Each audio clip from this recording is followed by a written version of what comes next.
hari karena dengan komposisi skill Iris yang dibawa sama seorang Baal, apalagi di kala hari yang notabene akan ada high ground, kemudian open field yang akan jauh lebih banyak. Ini akan membuat dari Mal harus main banget. So ini dia untuk game yang kedua, dan kita akan masuk menuju Mamut terlebih dahulu. Udah ada Hummer lagi dibuka, langsung tuh dimajuin sama seorang Abai. Atasnya tumbang ternyata dari seorang Gardu.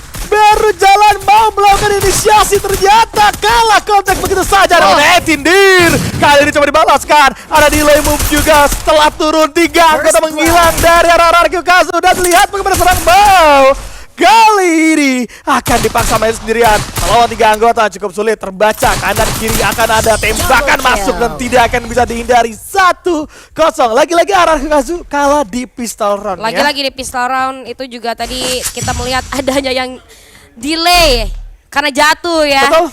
Jadi makanya ada kesempatan yang cukup baik. Tadi agak sedikit cepat pergerakan dari Abai untuk mendapatkan seorang Gardu. Sampai Orionnya nggak sempat kepake juga gitu. Tapi pistol round yang berhasil dimenangkan oleh Bigetron Delta. Apakah akan berlanjut ke round-round selanjutnya? Langsung saja kita masuk ke round kedua antara Bigetron Delta dan juga RRQ Kazu. Sudah mulai bermain. Ini pinter banget ya ternyata. Mereka pakai Iris karena tahu kalau hari ini banyak open field dan pasti mereka akan menggunakan glue wall. Wah, pinter banget sih ini. Kita akan lihat dari Etindir karena beberapa damage output tidak terlalu fatal, tapi cukup berbahaya nampaknya. Keong akan coba satu gerak. Bakal all-in. Orion udah ke-trigger kali ini. Maalnya pun tumbang dari RRQ Kazu kehilangan satu pionir mereka. Maka dari itu kesempatan terbuka cukup lebar untuk Bigetron Delta, meskipun beberapa player sudah kehilangan beberapa HP-nya tapi masih bisa memberikan perlawanan. Abai terlihat jelas posisinya, satu gol dibuka namun Casey-nya masih menempel.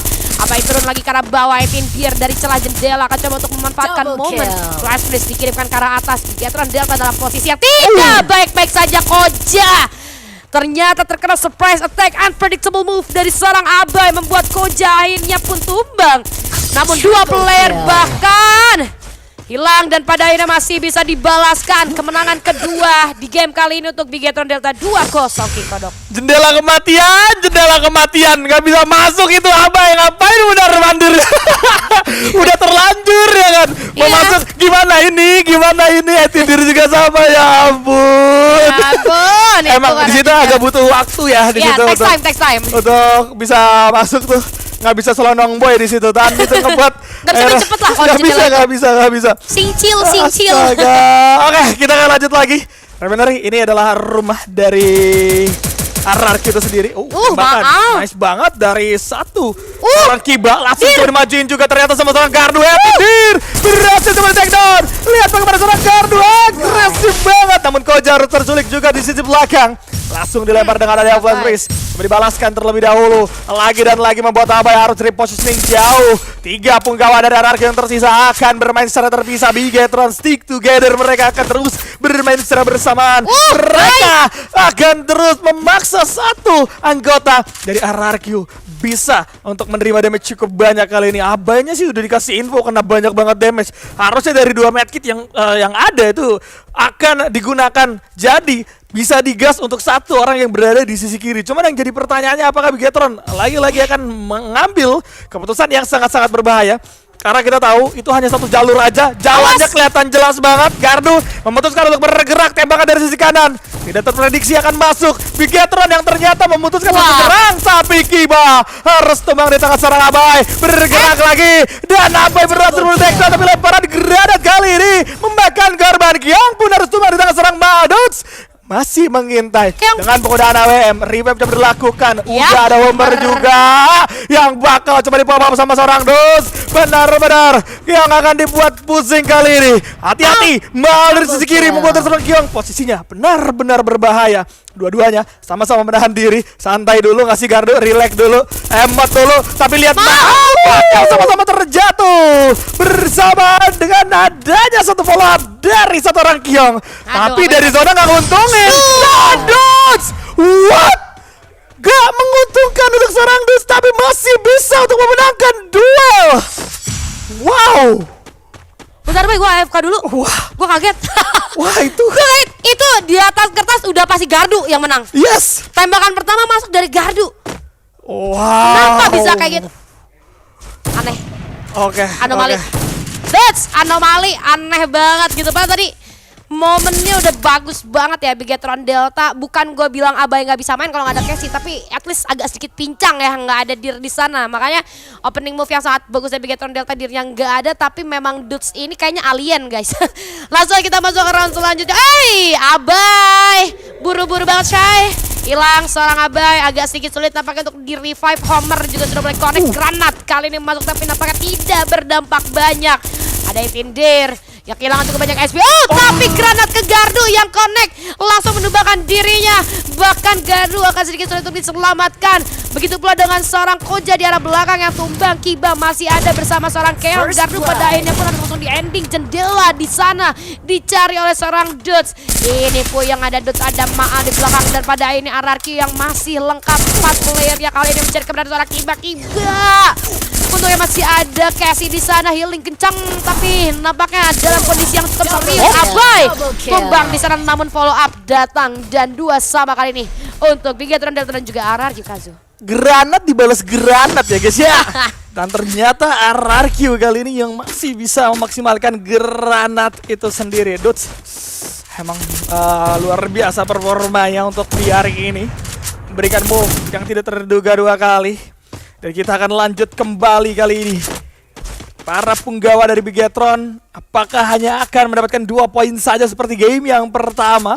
Karena RRQ mulai bermain dengan cukup konsisten di 2 round terakhir kali ini. Dots mengintai sisi kiri sejenak, kanan kelihatan ada Koja. Koja sendirian, bakal coba disamperin, cabut, repositioning, tapi tidak sempat. Harus tumbang begitu saja di tangan seorang Abai. Benar-benar cepat pola yang coba dilakukan. Kelihatan di sisi atas ada 2 anggota terlebih dahulu. Malah akan menjaga di area tengah. Bigetron terkunci sudah, tidak bisa kemana-mana kali ini. Bigetron harus bersiap menghadapi serangan langsung Kiba. Hampir aja benar tumbang di tangan seorang Dudes karena tidak ada lagi keluar nampaknya. Ada Kiong, banget coba jadi peluru 2 arah kebingungan 3-2 RRQ Kazu mulai memimpin kali ini. Lu lihat tadi segimana Abai cepat banget melakukan pergerakan untuk melihat satu orang yang udah low banget HP-nya. Dia nggak pakai mikir, nggak peduli di kanan kiri dia ada siapa. Dia maju loh, langsung ke arah depan, dapetin 1 orang. Tapi ada perubahan variabel ya. Tadi gue liat Koja yang di depan ya, bukan Gardu lagi ya. Kojanya main kiri dia. Oh, Koja main kiri, ketahuan berarti ya mulai ya. Makanya itu akhirnya Koja udah kena, yang di kiri udah nggak ada, akhirnya langsung di engage begitu aja nih sama kawan-kawan daripada RRQ Kazu. Saat Katarina kali ini akan menjadi tempat yang cukup seru kayak ya, karena akan terlalu banyak spot yang membingungkan di sini, dan Bigetron Delta langsung ngambil area atas nih. 2 playernya ada Keong dan juga Gardu. Oke, follow up jarak dekat ya dilakukan oleh seorang Keong terhadap Gardu. Sementara Maal dan juga Dudes, gila ini RRQ mainnya 2 di depan doang, 2 orang doang. Sebegitu percaya sama Dudes dan juga Maal di belakang yang siap melakukan backup kapanpun gitu kan dari Gardu. Oke, ini tinggal nunggu Orion yang ke-trigger aja nih. Belum ketahuan posisinya di mana. Belum ada inisiasi yang akan dilakukan juga satu sama lain. Koja coba untuk mencari POV yang lain yang berbeda, tapi mereka masih memanfaatkan perahunya terlebih dahulu karena belum terlihat jelas. Abai udah ketahuan nampaknya beberapa hit masuk, tapi masih bisa untuk diatasi dengan cukup baik. Ada juga flash freeze yang coba untuk dilemparkan ke arah atas, membuat akhirnya RRQ Kazu kali ini harus regroup karena udah terlalu lama stay di sana. Zona juga akan segera berjalan, tapi Abai terkena flash freeze kali ini. Harus lebih berhati-hati lagi nampaknya. Bigetron Delta masih setup dengan jarak yang berdekatan satu sama lain. Maal, hati-hati Maal. Nampaknya menerima beberapa damage output yang cukup krusial kali ini. Jadi momen bagi Bigetron Delta bagaimana eksekusi selanjutnya. Ada Abai juga masuk ke arah dalam. Tentunya masih diikuti oleh seorang Dir. 1 orang Gardu pun tumbang. Menyusul pula seorang Keong di sana yang gak bisa kabur kemanapun. Ruang gerak cukup sempit. Kiba seorang diri saja menghadapi 4 player daripada RRQ Kazu. Ini bukan kabar yang baik yang pada akhirnya poin keempat untuk RRQ Kazu. Aduh, 4-2. Memang ya kalau kita main di Santa Catarina agak cukup sulit untuk melakukan setup di sana. Ada 3 layer itu sendiri di lantai paling dasar, lantai 2 dan juga lantai teratas. Tapi resikonya walaupun main di lantai 2 maupun lantai paling atas itu terlalu open field, masih bisa adu kontak juga sama yang di bawah. Dan jelas itu cukup sulit untuk Bigetron setelah mereka membagi posisi mereka di Santa Catarina dengan level yang berbeda. RRQ akan menyambangi dengan secara bersamaan. Jadi udah agak sulit tuh untuk ngelawannya, apalagi dari bawah ada Dudes yang terus melakukan spam dengan penggunaan utility yang ada flash freeze-nya dibuka, frag grenade juga masuk terus menerus, repositioning harus diubah lagi sama Bigetron dan gak nyaman sekali pertempuran yang memang dilakukan oleh Bigetron. Tapi lihat bagaimana setup sudah terjadi. Itu ngeri banget, lemparan lagi dan lagi dari granat yang membuahkan hasil. Tumbang satu orang, Garang di target selanjutnya, tumbang lagi walaupun ternyata di sisi lain Etindir juga masih diterima sama seorang Kiba kali ini. Freeze bakal coba dibuka, apa itu terlihat secara jelas, tapi Dudes memasak sebuah granat kembali. Sedangkan Koja juga berada di sisi luar, harus tumbang di tangan seorang Maal. Kalah duel di sana. Lihat bagaimana seorang Koja maksud aku Kiba masih bisa memberikan beberapa tembakan, memberikan damage, tapi akan terkunci juga. Abai datang langsung dengan cepat, coba untuk mengajak Bewan kali ini. Ditutup oleh seorang Abai 5-2. Match point untuk RRQ Kazu nampaknya. Oh my god. Lu bisa lihat tadi RRQ satu move 3 serangan masuk. Flash freeze, Homer, orang. Semuanya masuk ke arah satu orang gitu kan. Di mana akhirnya garda paling depan dari Bigetron Delta.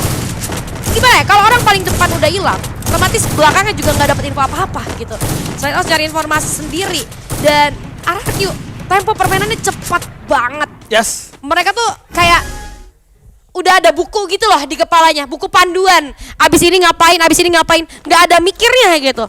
Udah ada satu eksekusi, lanjut ngapain. Dan kita masuk ke round yang selanjutnya.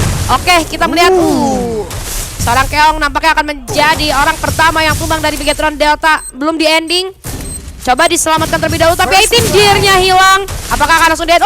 Menyusul pula seorang Maal. Apakah ini akan menjadi poin saja untuk Bigetron? Dimana kita lihat Maal gak bisa diselamatin nampaknya. Oke. Abai masih dapat untuk memberikan perlawanan. Satu orang lagi tumbang dari Bigetron Delta. Itu sisa sendirian aja. Koja kamu berlari-lari.